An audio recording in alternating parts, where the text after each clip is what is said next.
Nahum chapter 1, a prophecy concerning Nineveh. The book of the vision of Nahum the Elkoshite, the Lord's anger against Nineveh. The Lord is a jealous and avenging God. The Lord takes vengeance and is filled with wrath.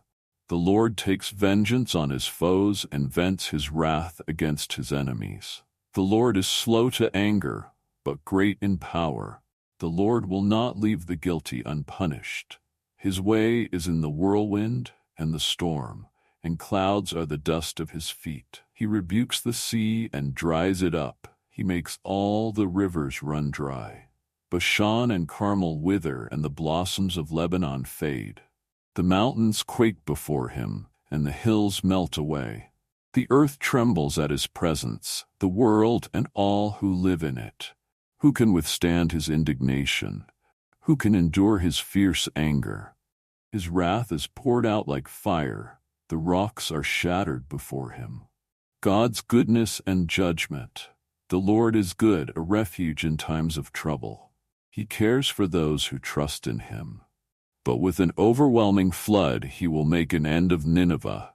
He will pursue his foes into the realm of darkness. Whatever they plot against the Lord he will bring to an end. Trouble will not come a second time. They will be entangled among thorns and drunk from their wine. They will be consumed like dry stubble. From you, Nineveh, has one come forth who plots evil against the Lord and devises wicked plans. The fall of Nineveh. This is what the Lord says. Although they have allies and are numerous, they will be destroyed and pass away. Although I have afflicted you, Judah, I will afflict you no more. Now I will break their yoke from your neck and tear your shackles away. The Lord has given a command concerning you, Nineveh. You will have no descendants to bear your name. I will destroy the idols and the images that are in the temple of your gods. I will prepare your grave, for you are vile. Look, there on the mountains are the feet of one who brings good news, who proclaims peace. Celebrate your festivals, Judah, and fulfill your vows. No more will the wicked invade you. They will be completely destroyed. Chapter 2. An attacker advances against you, Nineveh. Guard the fortress, watch the road, brace yourselves, marshal all your strength. The Lord will restore the splendor of Jacob like the splendor of Israel, though destroyers have laid them waste and ruined their vines. The shields of the soldiers are red. The warriors are clad in scarlet. The metal on the chariots flashes on the day they are made ready. The spears of pine are brandished. The chariots storm through the streets, rushing back and forth through the squares. They look like flaming torches. They dart about like lightning. Nineveh summons her picked troops, yet they stumble on their way.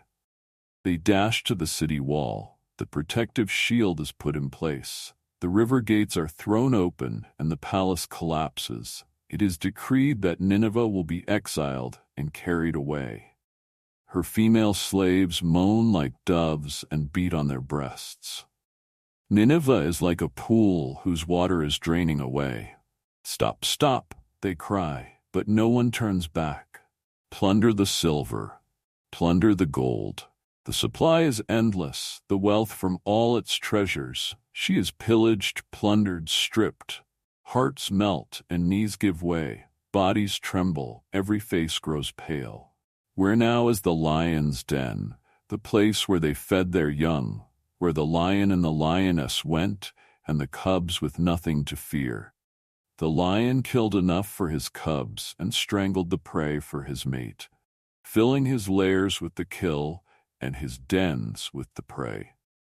I am against you, declares the Lord Almighty. I will burn up your chariots in smoke, and the sword will devour your young lions. I will leave you no prey on the earth. The voices of your messengers will no longer be heard. Chapter 3.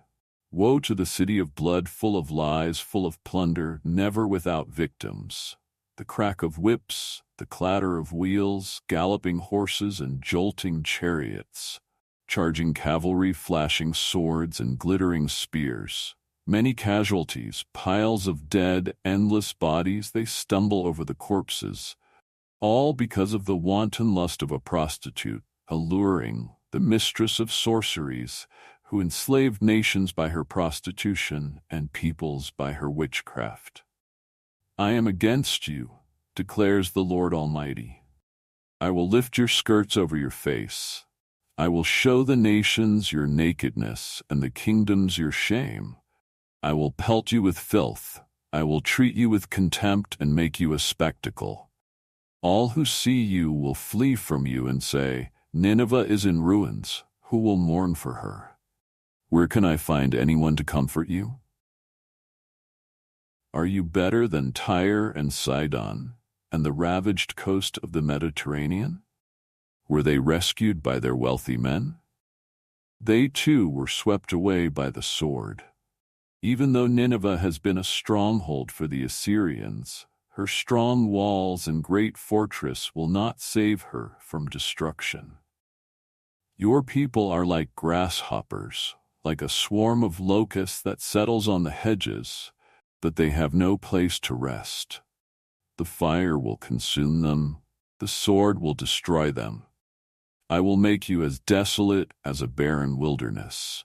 You will be destroyed by the sword. You will be reduced to ashes. Your people will flee in fear. Where now is the lion's den? Where now are the lion cubs? Where now are the women and children who played in your streets? There is no remedy for your wound. Your wound is grievous. All who hear the news about you clap their hands at your fall, for who has not suffered your endless cruelty?